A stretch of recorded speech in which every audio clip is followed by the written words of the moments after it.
안녕하세요. 제가 사선의 문턱에서 살아 돌아온 40대 초반 여성입니다. 이 새로운 삶을 찾게 되면서 인생에 많은 변화를 겪게 되었어요. 세상에는 의외로 많은 사람들이 쓰레기 같이 숨어 있는 것 같아요. 저는 지금부터 만난 쓰레기 같은 사람들에 대한 이야기를 나누려고 해요. 또한 그들의 최후가 얼마나 비참한지도 알려드릴 거예요. 너희 남편 얼굴이 좀 많이 변한 것 같아. 오랜만에 우리 결혼식 사진을 보는데 그때 너희 남편의 얼굴과 지금의 얼굴이 확실히 다르더라. 사람의 성격과 생각이 얼굴에 잘 드러난다고 하잖아. 너희에게 무슨 일이 있나? 그런 변화가 있으면 어디서 그 변화가 일어났을까 생각하지 않아? 그 사람은 정말 많이 변한 것 같아. 연애할 때에는 저렇지 않았는데 이제 와서 그 모습은 왜 그렇게 바뀐 걸까요? 회사 일이 그렇게 힘든 것 같아서 그랬나 봐. 맞아. 우리 남편은 사람을 참 밝고 유쾌해서 좋아하는데 남편들이 그리 자주 만나지 않았나 봐. 그런데 어느 순간부터 대면해지더니 요새는 우리 남편이 연락해도 잘 안 받는다고 해. 제 남편이 친구 남편의 연락을 잘 받지 않았던 이유가 명확했어요. 친구 남편이 승진을 해서 그랬었죠. 다른 사람이 잘 되면 축하를 해줘야 하는데 우리 남편은 주변 사람들의 승진과 사업 성공에 스트레스를 받았습니다. 한마디로 삐딱해졌던 사람이었어요. 물론 그 사람이 처음부터 그랬던 것은 결코 아니었어요. 오히려 연애 시절부터 결혼 초까지는 그저 긍정적이고 매사에 밝은 사람이었어요. 사람들이 너는 뭐가 그리 다 좋아라고 할 정도로 밝고 긍정적인 사람이었네요. 그런데 그 사람이 삐딱해진 이유는 회사 승진에서 계속 밀려나면서였습니다. 저도 남편의 직장 동료와 마주한 이야기를 들을 때까지 남편이 왜 그렇게 승진이 안 되는지 이해를 할 수 없었어요. 제 눈에는 남편은 그저 성실하고 성격 좋은 사람인 줄로 알고 있었기 때문이죠. 그런데 진실을 알게 된 후에는 그 사람이 회사에서 유지되고 있는 것에 감사해야 할 정도로 태도가 바뀌었어요. 성식 씨의 집에서는 술을 마시지 않는다고 들었어요. 집에서 잘 안 마신다고 하던데 이에 어떻게 해서 그런 질문을 하는지 모르겠어요. 하지만 그 직장 동료의 와이프가 그 질문을 했습니다. 아참, 이야기를 진행하기 전에 직장 동료의 와이프를 친구라고 언급하도록 하겠습니다. 이야기에 집중하기 위해 간략히 언급할게요. 자, 그러면 이야기로 돌아가서 내 친구가 남편이 회사에서 승진을 못하는 이유가 주사 때문이라고 저에게 이야기했어요. 네, 저는 그 말을 믿지 않았어요. 제가 아는 우리 남편은 연애를 할 때도 그리고 결혼을 하고 나서도 맥주 2캔까지 마시고 말았거든요. 우리 집 어르신들은 그렇게 술을 마셔서 편찮으셔서 고생하신 걸 봐서인지 술은 입에도 대기가 싫어서 사회생활하는데 어쩔 수 없이 한두 잔 하는 거지. 사실 남편이 술을 안 마시려고 하는 이유가 그것 때문이었어요. 그런데 우리 남편이 승진을 못하는 이유가 술 때문이라고 믿기지가 않았어요. 나도 안 믿었지. 너희 남편 우리 부부랑 같이 술자리를 갖고 해도 술을 잘 안 마셨잖아. 그런데 우리 남편이 그러더라고. 너희 남편이 술을 마시고 부장한테 그렇게 진상짓을 부렸다는 거야? 저는 제가 직접 보고 직접 듣지 않는 이상 남의 말을 믿지 않아요. 않았기 때문에 제가 남편에게 술을 마시도록 해 확인하고자 했어요. 제가 우리 남편에게 술을 최대한 많이 마시게 하기로 했죠. 진실을 알려준 친구와 그 친구 남편의 도움을 받아서 이야기해요. 재수 씨, 성식이가 술을 많이 마시는 자리에 함께 가기 싫다고 했는데 알고는 있어요. 하지만 그가 그렇게까지 취한 적이 없고 만약 정말 주사 때문에 승진을 못한다면 돕도록 고쳐주어야겠죠. 부탁드리겠어요. 제가 재수 씨에게 부탁하는 거예요. 남편의 직장 동료는 퇴근 후 첫째로 맥주를 같이 마셔주었고 그리고 우리 집으로 와서 남편과 나 그리고 그 직장 동료 부부가 함께 술을 마시도록 자리를 만들었어요. 술이라는 것은 이미 한 번 들어가면 그 다음부터는 술이 나를 마시는 건지 내가 술을 마시는 건지 모르는 상태가 되어버려요. 더구나 좋은 사람들과 함께 있으면 얼마나 술이 쭉쭉 들어가는지. 그날은 남편도 마음이 들뜨었던 건지도 모르겠다 하고 연거푸 술을 마셨어요. 처음으로 남편이 제 앞에서 과을 한 순간이었죠. 그때 알았어요. 남편 놈의 주사가 걔 진상이라는 것이라는 말이에요. 사람이 말을 하는데 어디를 보는 건지 지금 말하고 있는 거잖아요. 너가 뭐 하는 거야? 뭐 하는 거냐고. 남편 놈이 갖고 있는 주사는 가장 기본적이면서도 상대방을 가장 고통스럽게 한다는 말을 반복하기. 와, 저거 정말 사람 죽겠더라고요. 저는 친구 부부한테 피해를 주고 싶지 않아 얼른 그들을 집으로 돌려보냈어요. 그리고 남편이 동이 틀 때까지 저를 붙잡고 했던 말도 하고 조는 저를 깨우는 모습까지 죄다 녹화를 해서 그 인간한테 다음날 보여줬어요. 이게 나라고. 내가 정말 술 먹고 이랬다는 거야? 여보, 내가 이러면 그냥 집 밖으로 밀어내 버리던가 했어야지. 백문이 불여의견이라고. 그 인간 자기가 하는 짓을 처음 본 건지 정말로 충격을 받아서 말을 잇지를 못하더군요. 진석 씨가 그러더라. 당신 주사 때문에 승진 못하는 거라고. 당신, 부장이 이혼한 거 당신이 왜 훈계를 하는데 부장한테 나한테 했던 것처럼 계속 이렇게 한 거야? 그러니까 부장한테 찍히지. 당신, 밖에서 술 절대 먹지 마. 알겠어. 더군다나 남편은 같은 말을 반복하는 그 주사를 회식 자리에서. 주제가 또 하필이면 부장이 이혼당했다고 했다. 그 이혼 사건을 계속해서 반복해서 이야기하면 부정적으로 보일지도 모르겠다고 했다. 나로서는 당연히 승진할 것이고 사적인 감정을 담아 누락시키기도 했다고 했다.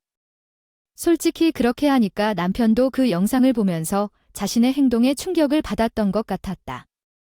그래서 술을 마시지 않을 줄 알았는데 부작용이 생기면서 마시게 되었다고 했다.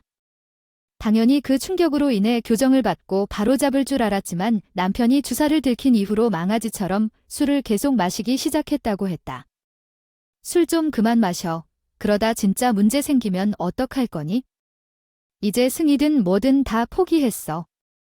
뭐를 하느냐? 라고 말했지만 나가서 술을 마시고 뭐 나쁜 짓을 한 적도 없다니까. 나도 정부장이다. 고 자기 비유까지 드는 것을 이야기했다. 맞추고 싶지 않아요. 이제 되게 될 사람은 되고 안 될 사람은 안 되는 게 아니에요. 그런 것 같으니까 저는 열심히 업무를 해서 승진해야 해요. 상사들이 좋아한다고 남편은 집에서 술을 마시고 회사에서 취해 들어오는 일이 많아졌어요.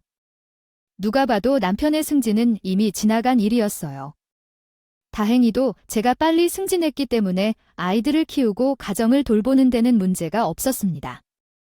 하지만 그럴지라도 남편의 의지가 필요한 거 아니겠어요? 언젠가부터 남편은 저에게 의지해야 할 사람에서 바꿔버리고 말았어요. 술을 얼마나 마셨는지 전혀 모르겠어요. 그런데 웃긴 게 있어요. 술을 마시는 것이 마치 미쳐버린 사람처럼 행동하는 사람은 제 남편, 즉 인간이었는데요. 아니, 저가 미쳐버린 거죠. 회사에서 정기적으로 실시하는 건강검진을 받는 중에 발견하게 되었어요. 다행히 초기 단계라서 다행이에요. 하지만 누군가에게 당신이 암에 걸렸다고 진단받는 것을 상상해 본 적이 있을까요? 그런 소식을 들은 순간 하늘이 그러한 노력을 할 수가 없더라고요. 다른 것들은 괜찮아요.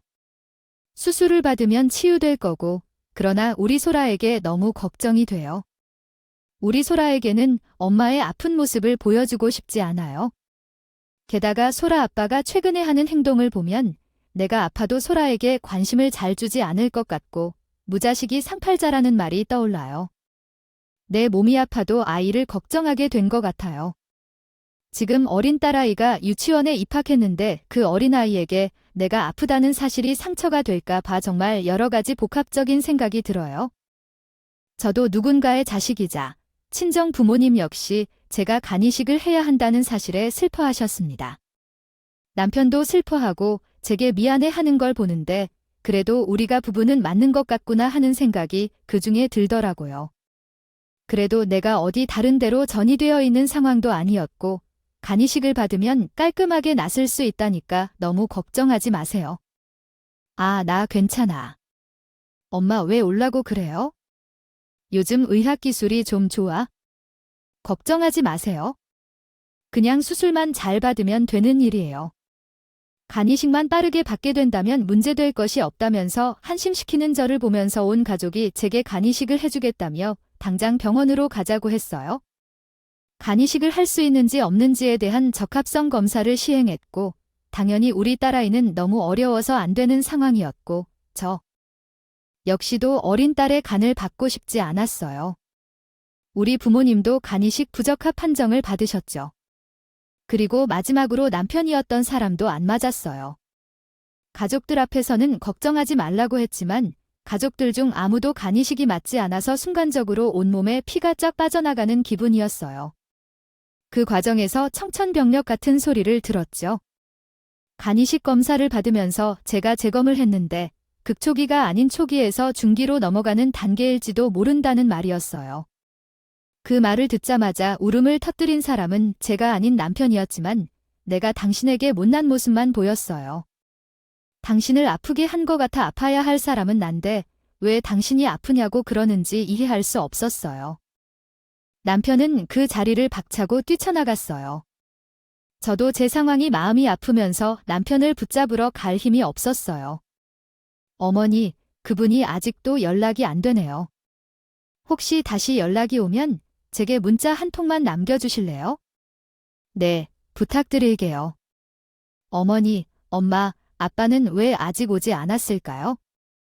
아, 아빠 오늘 회사에서 늦게 끝나셨나 봐요. 소아가 먼저 코하고 있으니 얼른 자요. 그렇게 남편이 병원을 뛰쳐나가셨을 때 저녁이 되어도 연락이 없었어요. 아빠를 찾는 딸아이를 안긴 채로 마음이 심란한 채로 집 바깥을 서성거리며 남편을 기다렸어요. 얼마나 지난 걸까요? 주차장 쪽에 한 대의 차가 들어오는 것이 보였는데 그곳은 주차가 허락된 곳이어서 건물이 다 낮고 가정마다 담벼락이 높지 않아서 주차하고 내린 사람이 잘 보였어요. 우리 집 부근에요. 선차도는 그랬습니다. 그런데 차에서 내리는 것은 제 남편과 어떤 여자였나요?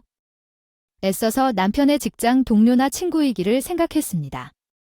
그러나 제 간절함을 뒤로하고 남편은 그 여자를 꺼냈습니다. 아, 밖에서 이러면 어떡해요? 사람들이 보면 어떻게 하려다가. 자기 와이프라서 보면 어떡하려나? 그 여자는 오늘 멘탈이 나가서 집구석에 틀어박혀 있을 텐데요. 무엇보다도 이 시간에 동네 사람들이 돌아다니는 걸 봤어요. 동네 길에 고양이나 지나 다니겠지요. 남편과 그 여자는 저를 발견하지 못한 듯 했습니다. 그들의 소리는 들리지만 눈이 잘 안 보이므로 한쪽 구석에 숨어서 핸드폰 비디오 모드로 확대하여 그 상황을 관찰했습니다. 그리고 화면 속에 남편이 그 여자를 껴안는 채 행복한 표정으로 이야기했습니다. 이제 마누라만 가려는 줄 알았어요. 우리 신혼집은 안 구해도 돼. 우리 자기 마음고생 많이 했지 이제. 스트레스 그만 받아. 그러고는 남편은 품에 안았던 그 여자를 품에서 떼어내 그 여자를 다정하게 마주 보았어요. 나도 그제야 남편 품 안에서 나온 그 여자 얼굴을 볼 수 있었죠. 여자 얼굴을 보자마자 저는 숨이 막히는 것 같았어요. 남편 품 안에 있던 그 여자는 다름 아닌 제 친구였어요. 그 친구는 남편 주사를 알려주었던 사람이었고 남편과 회사 입사 동기였던 사람이었습니다. 아내였다. 정말 절친하게 지냈던 그 친구 역시 저의 간암 소식을 듣고 마음 아파했었는데 그 친구가 제 남편과 외도를 저지른 것이었어요. 그러면 우리는 학군 좋은 곳으로 집을 옮기면 안 돼. 현재 자기가 살고 있는 곳에서 함께 지내야 해요. 집을 팔고 학군이 좋은 동네로 이사를 가자. 아니면 신도시 쪽으로 빠지는 것도 좋을 것 같아. 그곳은 병원들도 신식이고 나를 낳는 장소로서 좋은 곳이어야 해. 소아를 키우고 싶은데 좋은 장소에서 낳고 싶다는 말이야. 신도시가 좋을 것 같아. 어차피 이 집은 우리 장인과 장모에게 받은 것이니까 내가 소아를 키운다고 말하면 이 집을 내게 돌려줄 것이야. 그러면 이 집 대신 신도시로 이사 가자. 소는 몇 년을 키우고 장인과 장모에게 보내면 되지. 정말 보내줄 거야? 정말 감사해. 나는 다른 사람의 아이를 키울 용기를 갖고 있지 않았거든. 그들은 서로 이야기를 나누다가 내 연인이 제 남편의 아이를 갖고 있다는 것을 알게 되었어. 그래서 둘 다 자신의 가정 문제를 해결하고 다시 서로를 만나 결혼을 해서 새로운 가정을 이루는 방법이었던 것이야. 그 이야기를 들어서 마음이 아픈 것이 아니라 정말로 마음이 아팠어. 아팠는데 남편에 대한 배신감과 딸을 걱정하는 마음은 없었죠. 하지만 엄마들은 강하단 말이 있잖아요. 남편의 두 얼굴과 그 사람이 가진 얼굴에 대해선 이해가 번쩍 들었어요. 그래서 결심을 굳히게 되었죠. 어떻게든 건강하게 살아가기로 하고 그 사람들에게 복수하자는 마음을 품었죠. 결심을 다지자 그날 새벽에 남편의 차를 향했어요. 간절한 마음으로 남편 차 안의 블랙박스를 확인했어요. 함께 들어가면 잘 들키니 나만 먼저 들어가기로 하고 그 사람은 앞에서 담배를 피우는 척하다가 남편이 들어오면 함께 들어올 거라 약속했어요. 그러다 우리 남편이 왔어요. 이제 나의 앞에서 우리 남편이라고 말하니까 정말 선하다고 느꼈어요. 내가 자기 남편이 아니라고요? 알았어요. 여보세요. 난 전남편 되는 사람을 만나서 같이 들어와요. 됐지. 하지만 질투도 많아. 그리고 블랙박스 영상에는 그 사람이 내 여자친구와 외도를 저질렀던 블랙박스 영상이 그대로 잘 보관돼 있었어요. 자기네들 외도를 제가 죽을 때까지 알아채지 못할 거라고 생각해왔는데 그것도 심했네요. 영상을 다시 확인하려고 했는데 어처구니가 없더라고요. 그게 진짜 효과가 있긴 한가 봐요. 나도 설마 했는데 진짜 경과가 더 심해졌어요. 내 여자친구는 나의 남편에 대한 간이 초기가 아니라 중기로 갈 수 있다는 소식을 듣고 기뻐하며 저런 얘기를 했어요. 남편은 내 여자친구를 자랑스러워한다는 의미로 대답했죠. 당연하지. 내가 자기 말을 잘 듣잖아. 자기가 하라는 대로 조금씩 넣었더니 그 여자의 안색이 더 안 좋아졌더라고요. 똑똑이야. 이제는 뭐 더 넣을 필요도 없지? 뭐, 간이식 맞는 사람도 없겠다. 이대로 시간만 질질 끌면 그 여자 세상 뜨는 건 시간 문제야. 제가 어린 딸내미 겟을 달라고 하기로 해 뭐라 했어? 그러네. 이제 진짜 시간 문제다. 누가 시간 좀 빨리 감지해줬으면 좋겠다. 나 너무 기대돼. 어떡하지? 표정 관리 못할 것 같아. 나 지금도 자꾸 웃음이 새어나오잖아. 안 돼, 안 돼, 이 슬픈 생각해. 우리 둘이 헤어지는 생각. 그러면 눈물 나오지 않겠어? 아, 어떡해. 나 벌써 눈물 나려고. 그래, 농담이라도 그런 소리 하지 마, 자기야. 나 너무 슬퍼. 나 슬프면 우리 아기도 슬픈 거 알지? 아주게 꼴값을 떨고 있었죠. 기가 차더군요. 더군다나 내 연인과 남편이 저에게 한 행동은 범죄였을지도 모른다는 사실을 증명할 수는 없지만 그들은 저를 해치려는 의도로 했던 일들이 분명하여 범행임이 분명했습니다. 영상에서 내 연인이 말한 단백질 파우더 있어요 라는 것은 단백질 파우더를 내 남편에게 주고 저에게 먹이게 한 것이었죠. 생각해보면 어느 날을 기점으로 남편은 저녁마다 커피를 내어주었어요. 가끔 환자에게는 인스턴트 커피보다는 원두 커피가 더 좋다고 하는데 일사 선생님도 그러셨었거든요. 그 말을 들은 남편이 원두 커피를 내려서 주기도 했었죠. 저는 의심할 줄도 모르고 그것을 받아 먹었고 그렇게 6개월 동안 그 사람이 저에게 단백질을 먹였어요. 단백질 파우더는 건강한 사람에게는 좋다고 하는 것이죠. 보조식품에 대해 모르지만 제처럼 아픈 환자에게는 치명적일 수 있습니다. 생각해보면 복통도 찾아졌으니 그것을 무시할 수 없었어요. 그래서 보관해 두었고 블랙박스 영상을 확인하며 남편의 트렁크를 뒤적거리다 단백질 가루가 담긴 통을 발견했어요. 그것을 증거물로 촬영해서 보관해 두었습니다. 증거를 제공해 주시면 그에 상응하는 돈까지 더 지불할게요. 그만큼 효력이 있을 테니 절대 놓치지 말고 모든 것을 증거로 만들어주세요. 사소한 것까지 모두 잡아주세요. 암에 걸린 것을 알았을 때 남편이 기뻐했어요. 자신이 만나는 그 여자와의 관계와 살림을 생각했기 때문입니다. 그리고 그 다음 날부터는 남편 뒤에서 사람을 감시했어요. 특히 여자분을 찾아가 의뢰했습니다. 여자라면 더 제 마음을 이해해 줄 것 같아요. 실제로 제가 의뢰를 드린 그분은 자기 일처럼 발끈하시지 않고 최선을 다해 도와주겠다며 눈물을 글썽이며 제게 약속을 했어요.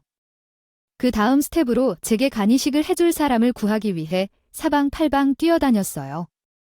그렇게 저는 가난 선고를 받은 채로 남편의 외도를 추적했어서 증거를 모으는 데까지 2달 정도가 걸렸어요. 그리고 모든 증거를 모은 그날 저는 친정 부모님께 아이를 맡겼어요. 엄마, 그 사람 엄마한테 전화하고 우리 집 찾아와도 절대 열어주지 마. 나 그 사람이랑 이혼할 거야. 그 사람 여자 있더라고. 그게 무슨 말이야. 여자가 있다고 친정 부모님께 아무 이유도 없이 딸아이를 맡긴다는 건 불가능한 일이었고요. 자식일 눈치 못 채는 부모님은 안 계시니 저는 솔직히 이야기를 했었어요. 다만 남편과 내 연녀가 죄를 두고 뭘 했는지에 대해서는 말씀드리지 않았어요. 우리 부모님 성격상 당장에 쫓아가서 매타작을 할 거라고 하실 테니 말이에요. 엄마는 제 표정을 보시고는 그저 알았다고 해주셨어요. 그렇게 엄마 아빠한테 딸아이를 맡기고 저는 우리 집으로 향했어요. 그리고 우리 집에 사람들을 초대했어요. 내 연녀와 내 남편의 말이에요. 당연히 제 남편이라는 그놈도 함께하는 식사 자리였어요. 아, 몸도 힘든데 뭐하러 식사를 대접한다고 그래? 밖에 나가서 편하게 먹지? 내가 너한테 미안해서 밥을 어떻게 얻어먹어? 성식 씨가 너 걱정 많이 했어? 너 몸도 힘든데 괜히 일하는 것 같다고. 우리 남편이 내 얘기를 너한테 했었어. 많이 하나 보는 쟤는 뻔뻔하게 묻었습니다. 내 연한이 웃으며 이야기했어요.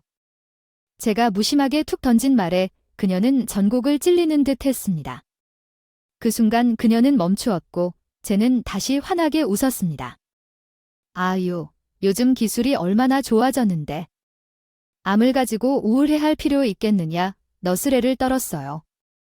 그리고 나의 다음 행동으로 식탁 위의 분위기는 순식간에 싸해졌어요. 뭐해? 먹어. 이거 내가 나 챙겨주라고 우리 남편한테 줬던 거 아니야? 너도 한번 먹어봐. 몸에 좋은 거 같은데. 당신도 먹어. 더 얹어줄까? 자, 자기야. 지금 무슨 소리를 하는 거야? 성식 씨는 내 말에 어이없어 했어요. 그걸 뭘 내 남편한테 물어봐. 내가 제일 잘할 거. 아니야. 나한테 그렇게 이걸 먹이고 싶었으면 나한테 직접 줘야지. 왜 우리 남편한테 줬니? 너 우리 남편이랑 친한가 보다. 나는 이렇게 친한 줄을. 저는 남편과 내 연인 앞에 놓인 음식 접시 위에 남편 차에서 가져온 단백질 가루를 한 스푼씩 뿌려주었어요. 그 단백질 통도 식탁 위에 놓아두고 내 연인인 남편의 직장 동료가 제 태도에 화를 내며 뭐 하는 거냐고 물었어요. 그래서 화를 내지 않고 망설임 없이 말했어요. 제가 받은 남편과 내 연인의 외도 증거, 그리고 남편 차에서 찾아낸 외도 정황이 담긴 영상까지 보여줬어요. 제가 말하는 건 이게 뭐냐면 상황에 대해 제대로 설명해 주세요. 이런 짓은 무슨 의도로 하는 건가요? 저도 이게 지금 뭐 하는 짓인지 모르겠어요. 하지만 이젠 이 모든 것들로 남편과 내 연인이 바람을 피우는 것을 인정하고 지금 그 사람이 이 아이를 가진 사실을 알았어요. 이런 말을 하고 있는 이야기 정리를 하도록 하겠습니다. 둘이서 나를 죽일 날만 기다리고 있었더라고요. 뭐라고 하는 거야? 지금 이 애가 미쳤니? 이 애가 암에 걸리고 머리가 이상해졌다는 말이야. 입으로 왜 우리를 오늘 엄마 집에 보냈는데 나는 오늘 끝을 보려고 소아를 보냈어. 뭐해, 얼른 먹어. 당신이 나한테 그랬었지? 커피 맛이 좋을 거라고? 그럼 밥맛도 참 좋겠네. 얼른 먹어봐.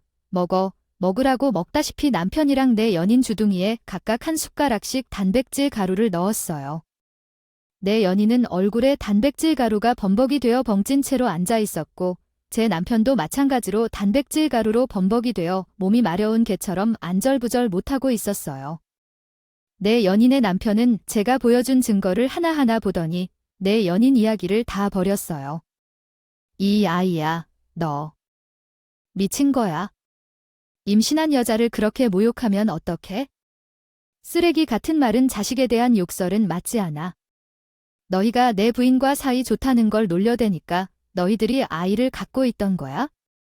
그 말인즉 우리가 한 집에서 살고 있던 거야? 와, 정말 혼란스럽다. 여보, 아니야. 이건 오해야. 당신 아이인데 내가 당신에게 서프라이즈를 하려고 아무런 말을 안 하고 있었어. 우리 주말에 어머니 아버지와 식사 계획이 있었잖아. 그때 서프라이즈를 준비하려고 아무 말도 안 하고 있었던 거야? 너희들 둘 빼고는 다 등신 같아 보이는 거니? 증거가 명백한데. 너야말로 론이 없다고 말하거나 뭐 그냥 인간 아닌 거니? 상황은 정말 개판이네. 내 여자친구와 내 남편은 전혀 오해하고 있어. 그냥 절대론 비겁하게 엎드리며 사과하는 걸로.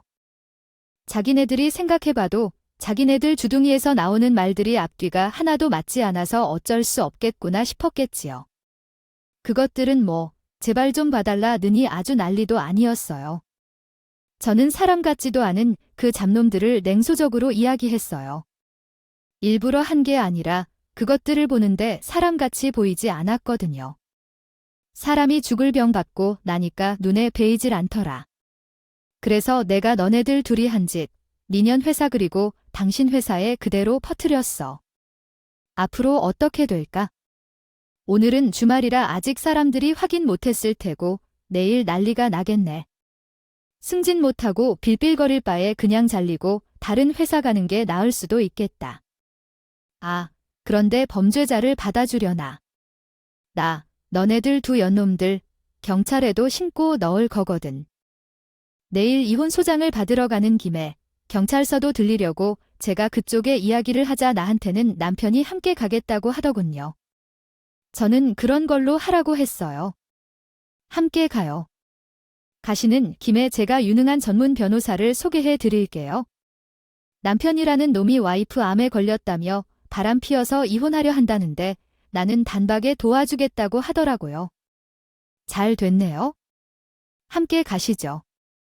필요하다면 내가 어떤 증거도 주겠다고 내 연인 남편에게 이야기를 했어요. 소라야, 너 진짜 이럴 거야? 이유는 그래야 해. 그렇다고 치자. 그런데 회사에 너 정말 내 회사에 뭘 보냈어? 뭐 보냈는데? 그러면 내가 내 회사에 러브레터 보냈겠지? 회사에만 보낸 건 아니고 전송한. 회사에 제출했다면 정말 미친 일이야. 아니야, 너 미쳤어. 내가 진짜 살 수 없게 만들어. 내 연인과 남편 앞에서 무릎을 꿇고 싹싹 빌던 내 연인과 제 남편은 혼절하도록 난리를 쳐서 밖으로 뛰쳐나갔어요. 아마 자기들 회사로 달려간 거겠지요. 그렇게 달려가면 뭐 하려고요? 주말에 회사 출입도 못하고 게다가 이미 그들이 회사산의 게시판에 올린 것이었기 때문에 그 더러운 사람들이 그 회사에 들어가도 뭘 할 수 없어. 상황이 너희 둘 다 지금 정신적 피해를 많이 입은 상황이에요. 정신적 피해에 대한 보상도 받을 수 있게 해주세요. 그리고 영상을 보셨다면 알겠지만 그 둘이서 분간이 없는 상황에서 단백질 파우더를 먹였어요. 그것도 모르고.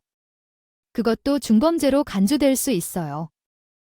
가능한 것이며 다음 날에는 내연녀 남편과 함께 변호사 사무실을 찾아가 이혼 소장을 제출했습니다. 내연녀 남편은 그 상황으로 인해 아니면 제게 동질감을 느끼기 때문에 제가 그것들로부터 해로움을 입을 수 있었음을 강조했습니다. 그래서 어떻게 중재를 받을 수 있는지에 대한 서류 작성을 요청했어요. 저와 내연녀 남편은 변호사를 동행하여 경찰서에 가서 남편과 내연녀를 고발했습니다. 네, 소라 M이야. 아무리 그래도 어떻게 내 남편을 고소할 수 있어? 응, 그 녀석이 설마 진심으로 그랬을까? 아, 그 기집애 가서 다 혼자 한 것일 거야. 우리 성식이가 어딜 그럴라냐? 팔 달군 것으로 지나친다. 저의 시어머니가 제게 전화를 걸어 자기 아들을 고소하라고 했습니다. 그녀의 아들이 무시무시한 짓거리를 할 리가 없다면서 말이에요. 그런 시어머니한테 저는 이야기했죠. 어머니, 제가 보낸 영상 잘 안 보셨구나. 뭐야, 영상. 너는 어떤 영상을 보냈다는 거야? 무슨 영상을 보내기는 궁금하시면 보시면 될 거 아니겠어요. 그리고 그 인간, 저 간이식 어렵다고 병원에서 얘기 듣고 나왔을 때, 그날도 그녀 만나서 저 죽으면 그 돈으로 신혼짓고 하자고 했던 인간이에요. 어머니, 아무리 자식이라고 해도 자식이게 같은 행동을 하면 남을 하셔야죠. 이렇게 감싸고 도우니 그 인간이 그렇게 개 망나니로 자란 거 아니겠어요?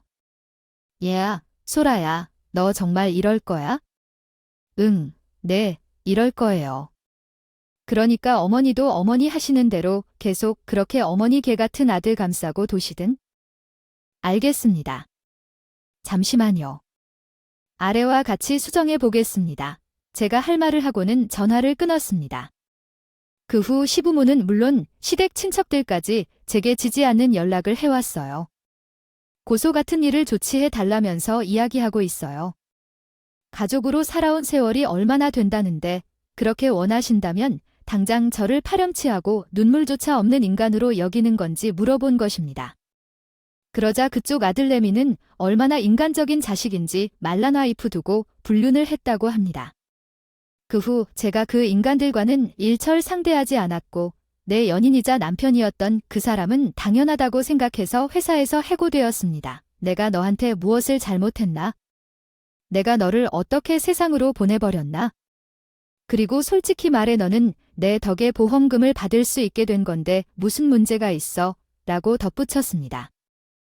받으면 산다고. 그렇다면 넌 오히려 손해를 보는 거야? 제 딸이랑 싸우면서 살 거야. 왜 그렇게 난리야? 내 연인은 회사에서도 해고되고 자기 남편에게 이혼 소장을 받았더라고요. 그래서 그날 그녀는 제게 찾아왔어요. 자신이 한 죄를 반성하지도 않고 제게 엄청난 욕설을 퍼부었죠. 그 말을 듣자마자 손이 번쩍 들어 그녀의 뺨을 때렸어요. 그 망치와 같은 손이 어디서 갑자기 나왔는지 뺨을 맞고도 제 정신이 돌아오지 않았어요. 그런데 그녀는 다시 한번 소리쳤고 그때 내가 그녀의 뺨을 다시 3개 때렸어요. 2번, 3번. 그렇게 3번을 연속으로 그녀의 뺨을 때렸죠. 내 연인은 내 눈을 보며 무서워하는 표정이었어요. 저는 그녀에게 접근해 가며 그녀의 배를 가리켰어요. 너 입 조심해야 해. 너도 어머니가 되는 사람이니까 뱃속 아이한테 나쁜 영향을 주는 행동을 하지 말아야 해요. 내 자녀에게 고맙다고 해야 해. 만약 자녀가 없었으면 너도 나랑 가치관에 들어갔을 거야. 여기서 인생을 끝내고 싶다면 한 번 더 생각해봐. 지금은 내가 할 일이 남아있을 것 같아. 내 눈에 띄지 않은 게 좋아? 내 자식에게 상처를 주면 내가 고요하지 않을 테니까 입 다물고 여기서 떠나. 내년엔 부들부들 떨면서 말을 하려고 했지만 나는 내 연인이 입을 열기도 전에 미리 물을 붓고 버렸어. 그리고 내 연인을 내 집에서 쫓아냈어. 남편인 놈이야. 말할 필요도 없이 나와 딸이 사는 집에 발 한 걸음 못 딛게 됐어. 왜냐면 남편은 계속 조사를 받고 있었기 때문이야. 당연한 것 아니냐. 사람 목숨을 가지고 그것들 둘 사이에 놀이를 하려고 했던 거였는데 그것을 어떻게 그냥 넘어가겠어? 그러면 대한민국은 정말로 법이 없는 나라라는 거야? 안 그래도 나 이러다가 애 낳는데 아빠도 없이 낳으면 그건 안 되는 거잖아. 너도 소아 나와 봤으니까 알 거 아니냐. 남편 없이 애 낳는 게 말이 되는 일이냐? 너는 참 한결같이 뻔뻔하다. 그래. 내가 옆에 남자 없이 애 낳는 게 싫어서 나한테 전화하지? 왜 나에게 어떻게 하라고 물어보는 거야? 내가 뭘 어떻게 해줄 수 있을까? 너랑 그 자식이 한계를 넘어선 짓이니까 용서받기 어려운데 내가 어떻게 해야 하겠어? 그렇다면 내가 경찰서 가서 무릎 꿇고 빌기라도 해봐. 혼자서 애 낳기가 무섭다고? 제발 내 상관남 좀 꺼내달라고? 그럼 뭐라고 말해야 할까? 내연녀는? 그런데 결과는 어땠습니까? 정말로 그 여자는 뻔뻔했어요. 딸을 낳으려고 하는데 다가오는 딸의 일에 대해 다시 연락을 했어요. 혼자서 아이를 키울 수 없다는데 이런 말을 해댔죠. 그게 사람일까요? 여러분이 보기에는 그게 사람처럼 보이시나요? 제 눈에는 그건 사람으로 보이지 않았어요. 그냥 아메바 같은 존재로 보였어요. 단세포 생물이라고 말할 수 있죠? 내 연인은 발작을 한다고 말했어요. 같은 어머니면 이럴 수 없다고 생각했죠. 그렇다면 자신이 그런 짓을 하면서 자기 뱃속의 아이에 대해 부끄러워하지 않았겠죠. 제 분노는 정말 대단한 것이었습니다. 내 연인한테 연락이 올 때마다 단호한 한마디를 꺼냈어요. 너랑 그 아이 둘이서 하는 짓이 이게 되는 거야? 아마도 너희 둘이 진짜 함께 한 건 이런 것 아닐까? 그 행동이 그날 죽을 때까지 너희들을 괴롭힐 것임을 알아. 너희를 따라다니며 너희가 범한 죄 때문에 너 자신까지 애절하게 감싸면서 도는 것을 알 것이다. 내가 영원토록 눈물을 흘리면서 살 것이며 왜냐하면 나가 죽는 그날까지 너희에게 해온 일 하나부터 열까지 정확히 마주할 것이기 때문이다. 내 자식이 유치원에 다니면 그 유치원 엄마들에게 얘기할 것이며 내 자식이 대학에 다니면 그 대학에 소문을 돌릴 것이다. 나는 지금 이런 얘기를 하는 것이다. 그 이후로 나에게 어떠한 연락도 온 적은 없었다. 고소를 달라는 부탁이나 아이를 혼자 낳기 싫다는 말도 나에게 전해진 적이 없다. 그들 둘이서 한 행동은 내 목숨을 해치지는 못했지만 해칠 의도로 한 것이므로 그 죄는 무거웠다. 내연녀 역시 그것을 종용했고 함께 조사를 받는 상황이 이어졌어요. 그 여자는 조용했지만 직접 하지 않았다고 해 반이고 경찰서로 계속해서 조사받고 있다고 하더라고요. 그 중에도 그 두 사람은 어떻게든 말을 맞춰보겠다고 머리를 쓰고 있었는데 경찰들이 어떻게 그렇게 자신하고 물러설 수 있을까요? 내연녀의 남편은 종종 그들의 소식을 전해주었어요. 내연녀는 직접 하지 않았기 때문에 경찰에 소환되어 조사를 받았지만 계속해서 조사를 받는 상황이었다는 것이죠. 그리고 그 둘은 그 상황에서도 양아치 짓을 하려 했다는 것까지도 세세하게 제게 알려주었어요. 소라이, 정말 그런 일을 해야 했던 거라고 하네요. 남편이 경찰서에서 얘기해 주었어요. 거길로 이혼소장을 보내 넌 어떻게 그랬니? 그리고 경찰서에서 그놈은 나한테 이혼할래 한다고 말했대요. 소장을 받게 되어서 그 소식을 들은 후에 시어머니는 저에게 연락을 해서 정말 온갖 욕을 퍼부었어요. 저 또한 개소리를 하는 시어머니에게 이야기를 했어요. 아주 당당하게 말이에요. 자꾸 은밀한 말을 반복해서 이야기하는데 그러자 나는 직접적으로 다시 한번 물어보게 될 거예요. 그러면 어머니, 아들이 가난한 환자에겐 단백질 가루를 먹인 것은 그게 잘못된 일인 거예요. 가난한 환자에게 단백질을 먹이는 건 위험한 일이에요. 그 사실을 알고서 어머니는 아들에게 그걸 먹이셨고 그게 문제없는 거라고 여기는 거죠. 그래서 내가 무슨 일이 있었냐고, 어떻게 된 거냐고. 아이, 아무 일도 없었어요. 멀쩡하게 잘 살아서 숨 쉬고 다니고 있어요. 그렇다면 문제 없는 거 아니냐고. 아윽, 창창한 나이에 내 남편. 지금 경찰서에 들어가서 빨간 줄을 긋게 됐어요. 알아요. 너는 지금. 우리 성식이가 인생을 망친 게 아니라 소라도 인생을 망친 거라고 시어머니께서 전해주셨어요. 제게 저희 딸아이의 인생을 망쳤다고 했어요. 아니요. 아빠가 물론 아이에게 좋은 일일 거라는 얘기도 있었고요. 어이가 없었어요. 제가 그 인간에게 내 딸을 소개하려고 착각하고 있었던 게 맞아요. 제발 그런 착각을 하지 마세요. 저는 우리 소라를 아들에게 소개해 줄 생각이에요. 내 목에 칼이 들어와도 그런 사람에게 내 딸을 소개하지 않아요. 뭐야, 어떻게 아버지가 자식을 못 보고 살아? 너는 뭔데 부모 자식 간의 철량을 끊으려 들어. 저와 그 사람은 이미 이혼 판결이 난 사이예요. 그 사람은 저를 해치려 하고 바람도 피웠던 유책자예요. 그게 바로 이유로 어머니 아들에게 위탁을 받아야 한다는 법원 판결이 있어요.